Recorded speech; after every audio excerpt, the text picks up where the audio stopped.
Hello students, welcome to my channel. So students, जैसा कि जो भी स्टूडेंट्स बीए, बीएससी, बीकॉम में हैं और सेकेंड सेमेस्टर है आप लोगों का, तो आप लोगों के सेकेंड सेमेस्टर में चाहे बीए की हो, चाहे बीएससी की हो या फिर बीकॉम के स्टूडेंट्स हो, तीनों का सेकेंड सेमेस्टर में को करिकुलर जो पेपर होता है वो फर्स्ट एड एंड हेल्थ होता है।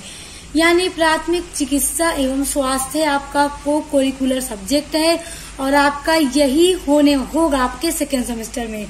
जिस तरह से आप लोग फर्स्ट सेमेस्टर में थे तो आपने फूड न्यूट्रिशन एंड हाइजीन का एग्जाम दिया था, तो उसी से सेकेंड सेमेस्टर में आपको अपने को करिकुलर में फर्स्ट एड एंड हेल्थ का पेपर देना होगा। तो देखिए स्टूडेंट्स, आज की वीडियो में मैं आपके लिए कुछ इम्पोर्टेंट एमसीक्यू लेकर आई हूँ, क्योंकि आपका ये जो पेपर होता है को करिकुलर वो OMR शीट पर होता है, तो इसलिए बहुत इम्पोर्टेंट क्वेश्चंस हैं आज के वीडियो के, जो कि आपको पूरा देखना है और आप इनको अच्छे से एकदम अपने दिमाग में फिक्स कर लीजिए, क्योंकि ये क्वेश्चन आपके एग्जाम में दिए जाएंगे। और देखिए एक बात और मैं कह दूं कि आपका बीए, बीएससी, बीकॉम तीनों के स्टूडेंट्स के लिए जो इसका मॉडल पेपर होता है एग्जाम का, उसकी वीडियो मैंने अपलोड कर रखी है, तो मॉडल पेपर के लिंक मैं आपको डिस्क्रिप्शन बॉक्स में दे दूंगी, देख लीजिएगा। वहां से भी बहुत सारे क्वेश्चंस आपको याद हो जाएंगे जो कि आपके एग्जाम में आएंगे, तो आपको आसानी रहेगी। चलिए आज के इम्पोर्टेंट क्वेश्चंस देखते हैं। पहला है, श्वास ग्रहण करने की दर क्या कहलाती है? देखिए, श्वास को ग्रहण करने की जो दर होती है वो गति कहलाती है, तो ऑप्शन नंबर 4 आपका करेक्ट है। प्रश्न 2 है आपका, घायल व्यक्ति की पल्स की जांच करने के लिए कितने सेकेंड लगते हैं? देखिए, घायल व्यक्ति की जो पल्स होती है उसकी जांच करने में कितने सेकंड लगते हैं? तो 11 से 12 सेकंड नहीं, 9 से 10 नहीं, 20 से 25 नहीं, 5 से 10 सेकंड, हाँ 5 से 10 सेकंड लगते हैं। देखिए तीसरा है, पर्सनल प्रोटेक्टिव यंत्र क्या है? तो पर्सनल प्रोटेक्टिव यंत्र क्या है? देखिए, फेस मास्क है या एप्रीन है या दवाइयां हैं या ड्रेस है। तो पर्सनल प्रोटेक्टिव जो यंत्र है वो फेस मास्क है। चौथा है आपका, घाव को साफ करने के लिए प्रयोग करते हैं, तो घाव को साफ करने के लिए जिसका यूज किया जाता है वो कहलाता है सेवलॉन सॉल्यूशन। तो याद रखिए, आपके फर्स्ट एड एंड हेल्थ में यही सारे क्वेश्चंस आपको हेल्थ से रिलेटेड, फर्स्ट एड हेल्थ से रिलेटेड दिए जाएंगे। अब देखिए नेक्स्ट है, मरीज या घायल व्यक्ति को किस प्रकार रखना चाहिए? तो देखिए, जब भी कोई व्यक्ति घायल हो जाए या फिर मरीज है तो उसे होश में रखना चाहिए, आरामदायक स्थिति में, एकदम कंफर्टेबल स्थिति में उसे रखना चाहिए, गर्म रखना चाहिए। तो उपरयुक्त सभी आपका करेक्ट आंसर होगा। तो जब आपके एग्जाम में इस टाइप के क्वेश्चंस आएंगे तो पहले बहुत अच्छे से उसको पढ़िएगा, देखिएगा कि ऑप्शन में कहा क्या जा रहा है, उसके बाद ही टिक लगाइएगा। तो चलिए, आपका उपयुक्त सभी करेक्ट आंसर है। अब देखिए अगला है, बच्चों में कौन सा रोग सामान्य है? देखिए, जब बच्चे छोटे होते हैं तो उनमें बहुत से रोग सामान्य होते हैं जो सभी छोटे बच्चों में हो जाते हैं, तो एक सामान्य रोग होता है। तो देखिए, जब बच्चे छोटे होते हैं तो उन्हें डायरिया भी होता है, और सामान्य ये रोग हमें बच्चों में देखने को मिलता है। उसके अलावा न्यूमोनिया भी एक सामान्य रोग है जो छोटे बच्चों में हमें अक्सर देखने को मिलता है। तो डायरिया और न्यूमोनिया दोनों ही एक ऐसा रोग है जो कि बच्चों में अक्सर हमें देखने को मिलता है। तो उपयुक्त दोनों, तो इसीलिए डायरिया भी है और न्यूमोनिया भी है। तो इस तरह की जब ऑप्शन आपके पेपर में दिए जाएंगे तो उपयुक्त दोनों का भी ऑप्शन दिया जाएगा, नहीं का भी दिया जा सकता है। तो ध्यान से देखिएगा, उपयुक्त दोनों ही टिक कीजिएगा।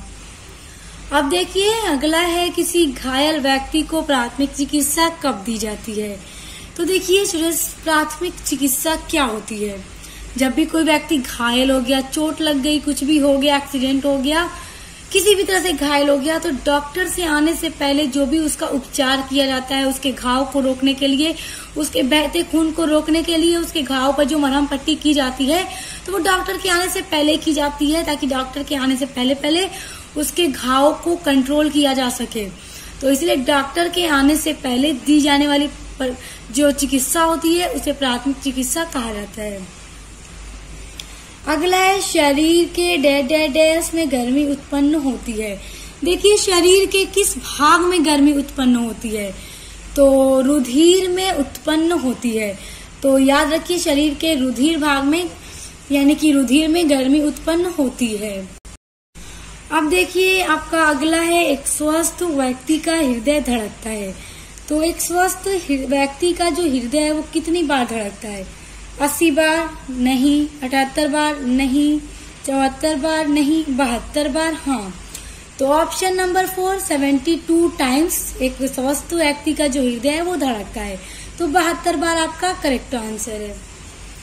अब देखिए अगला है, घायल व्यक्ति को CPR कब तक देना चाहिए? तो देखिए 20 मिनट तक नहीं, ये गलत है। 15 मिनट तक नहीं, जब वह नाक से सांस नहीं लेता नहीं, ये भी गलत है। ऑप्शन नंबर 4 देखिए, जब तक वह मुंह खोलकर सांस नहीं लेता तब तक एक घायल व्यक्ति को CPR देना चाहिए। तो ऑप्शन नंबर 4 करेक्ट है आपका। देखिए 11वां प्रश्न है, साफ करने के पश्चात जख्म की मरहम पट्टी में प्रयोग में आने वाली दवा है। तो कौन सी दवा है? ऑप्शन देखिए, vitamin cream, paracetamol, calamine lotion, antacid. तो देखिए साफ करने के पश्चात जख्म के जो मरहम पट्टी में दवा को यूज किया जाता है वो बीटाडीन क्रीम होती है। तो option number 1 Betadine cream correct है। अब देखिए अगला है, घायल व्यक्ति की जान बचाना किसका मुख्य लक्षण है? तो अब देखिए एक व्यक्ति घायल हो गया, किसी भी तरह से उसे चोट आ गई, वो गिर गया या फिर उसका एक्सीडेंट हो गया, कुछ भी, तो घायल हो गया, तो अब उसकी जान बचाना किसका मुख्य लक्षण है? देखिए पहला है आपका समाज का, दूसरा है परिवार का, तीसरा है प्राथमिक चिकित्सा और चौथा है सभी का। तो देखिए सबसे पहले तो समाज का कर्तव्य होता है कि किसी की भी अगर कोई घायल हो गया रोड पर या कहीं पर भी, तो उसे फौरन उसकी सेवा मतलब उसका उपचार किया जाना चाहिए। तो समाज का भी एक मुख्य लक्षण है, कर्तव्य बनता है, परिवार के लोगों का भी है और प्राथमिक चिकित्सा का भी, क्योंकि जब भी कोई व्यक्ति घायल होता है तो डॉक्टर के आने से पहले जो उसे उपचार दिया जाता है वो प्राथमिक चिकित्सा कहलाता है। तो इन तीनों का ही कर्तव्य है घायल व्यक्ति की जान बचाना।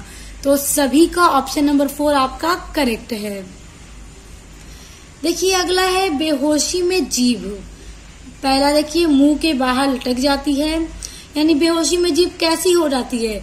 तो मुंह के बाहर लटक जाती है, या सूख जाती है, या लाल पड़ जाती है, या गले के पिछले भाग में गिर जाती है। तो बेहोशी में जो जीभ होती है वो गले के पिछले भाग में गिर जाती है। तो ऑप्शन नंबर 4 करेक्ट है। अब देखिए अगला है, शरीर का ताप बढ़ने पर बढ़ जाती है, यानी शरीर का जब ताप बढ़ता है तो मनुष्य में क्या बढ़ जाती है? ऑप्शन देखिए, केवल श्वास गति बढ़ जाती है, या केवल नाड़ी गति बढ़ जाती है, या नाड़ी व श्वास दोनों की गति बढ़ जाती है, या इनमें से कोई नहीं। तो देखिए जब शरीर का ताप बढ़ता है ना तो नाड़ी एवं श्वास दोनों की ही गति बढ़ जाती है। तो ऑप्शन नंबर 3 करेक्ट है।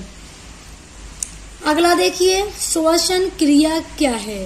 तो श्वसन क्रिया क्या है? श्वास भरना, या श्वास रोकना, या श्वास छोड़ना, या उपयुक्त सभी। तो देखिए एक श्वसन क्रिया के अंतर्गत ये तीनों चीजें आती हैं। तो ऑप्शन नंबर 4 उपयुक्त सभी आपका सही है। और देखिए स्टूडेंट्स, जितने भी प्रश्न मैं आज की वीडियो में आपको बता रही हूँ, जितने भी MCQ हैं, इनको समझ लीजिए कि एकदम दिमाग में अपने फिक्स कर लीजिए, एग्जाम में यही आपको दिए जाएंगे। बहुत ही ज्यादा महत्वपूर्ण है आपके एग्जाम के पॉइंट ऑफ व्यू से।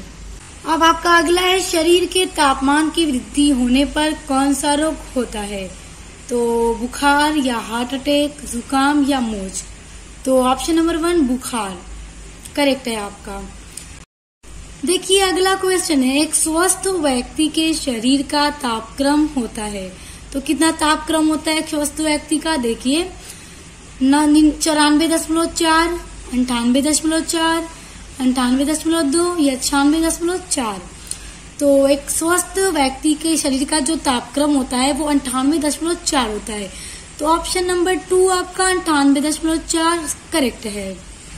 सभी यही क्वेश्चन परीक्षा में दिए जाएंगे, इस बात को याद रखिए, यही आते हैं आपके एग्जाम में। अगला है, अगर कोई हड्डी टूट गई हो तो मरीज को क्या करना चाहिए? जब हड्डी किसी व्यक्ति की टूट जाए तो उसे क्या करना चाहिए? बैठा देना चाहिए, या बेहोश कर देना चाहिए, या सीधा कर दर्द कम करने का प्रयास करना चाहिए, या उपयुक्त सभी करना चाहिए। तो अगर किसी भी व्यक्ति की हड्डी टूट जाए तो उस मरीज को सीधा कर दर्द कम करने का प्रयास किया जाना चाहिए। तो ऑप्शन नंबर 3 करेक्ट है। अब देखिए अगला है, मानव के मेरुदंड में कितनी हड्डियां होती हैं? तो देखिए मानव के मेरुदंड में जो हड्डियां होती हैं, ऑप्शन देखिए 32, 30, 31, 33, तो 33 होती है। देखिए स्टूडेंट्स, ये जो आपके फर्स्ट एड एंड हेल्थ में क्वेश्चंस दिए जाते हैं, पहली बात की आपका करिकुलर सब्जेक्ट है, तो आपके लिए इम्पोर्टेंट है ये जानना और ये पढ़ना, क्योंकि एग्जाम में यही आते हैं। उसके अलावा नॉर्मली अगर कहा जाए तो ये बेसिक सी क्वेश्चंस होते हैं, आप सभी को पता भी होना चाहिए। और बहुत सारे कंपटीशन एग्जाम में भी इस तरह के क्वेश्चंस आ जाते हैं, तो ये बेसिक से क्वेश्चन है, पता भी होना चाहिए। फिर आपका सब्जेक्ट है तो आपको पढ़ना ही है, तो इसीलिए बहुत अच्छे से याद कर लीजिए। अब देखिए अगला है, एक वयस्क मानव के पास कितने दंत होते हैं, यानी कितने दंत होते हैं, दंत की बात हो रही है। तो 4 होते हैं, 3 होते हैं, 2 होते हैं या 8 होते हैं? तो एक वयस्क मानव के पास 4 दंत होते हैं, ऑप्शन नंबर 1 करेक्ट है।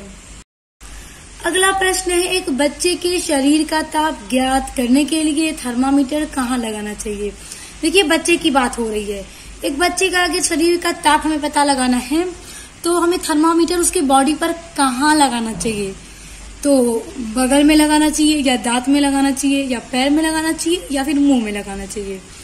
तो ऑप्शन नंबर 1 बगल में लगाना चाहिए, ऑप्शन नंबर 1 करेक्ट है। अगला क्वेश्चन है, आघात का मुख्य लक्षण है।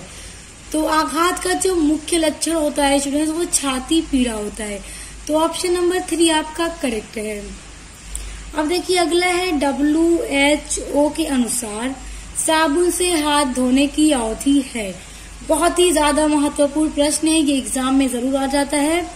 तो साबुन से हाथ धोने की अवधि कितनी है? यहाँ पे देख लीजिए, WHO के अनुसार पूछ रहा है। तो WHO के अनुसार देखिए 2 मिनट, 40 से 60 सेकेंड, 20 से 30 सेकेंड या 50 से 80 सेकेंड। तो WHO के अनुसार जो साबुन से हाथ धोने की अवधि वो 20 से 30 सेकेंड है, तो ऑप्शन नंबर 3 करेक्ट है। अब देखिए अगला क्वेश्चन है, हाथ धोने की प्रक्रिया में कितने स्तर हैं? तो ऑप्शन देखिए 8 स्तर, 9 स्तर, 7 स्तर या 5 स्तर।